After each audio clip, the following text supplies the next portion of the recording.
Chittagong medical থেকে পালিয়ে যাওয়ার ২৪ ঘন্টার মধ্যেই ধরা পড়ল মহেশখালীর দুর্ধর্ষ জলদস্যু রফিকুল্লাহ ওরফে কাটা রফিক। গতকাল পেকুয়া এলাকায় সৎ বোনের বাসা থেকে তাকে গ্রেপ্তার করে পাঁচলাইশ থানা পুলিশ। ওসি মোহাম্মদ সুলাইমান জানান, গেল ১৬ মার্চ কোস্টগার্ডের সাথে বন্দুকযুদ্ধে গুলিবিদ্ধ হয় কাটা রফিক। এ সময় অস্ত্রসহ তাকে গ্রেপ্তার করে কোস্টগার্ড। পরে তাকে উন্নত চিকিৎসার জন্য চট্টগ্রাম মেডিকেলে ভর্তি করা হয়। হাসপাতালে তাকে পাহারা দেন ২ পুলিশ সদস্য। কিন্তু বুধবার কৌশলে হাসপাতাল থেকে পালিয়ে যায় রফিক। এই ঘটনায় দায়িত্বরত ২ পুলিশ সদস্যকে সাময়িক বরখাস্ত করা হয়। পরে অভিযান চালিয়ে রফিককে গ্রেপ্তার করা হয়। খুন, ধর্ষণ, ডাকাতি সহ ১ ডজনেরও বেশি মামলা রয়েছে এই সন্ত্রাসীর বিরুদ্ধে।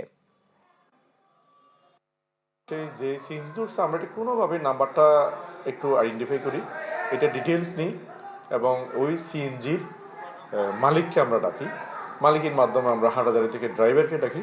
তখন ড্রাইভারের সাথে কথা বলে যেটা জানতে পারলাম, তাকে অক্সিজেন যে অনন্যা আবাসিক ওইখানে একটা জায়গায় তাকে নামিয়ে দেওয়া হয়। এরপর হেঁটে চলে গেছে, কোথায় গেছে সে জানে না।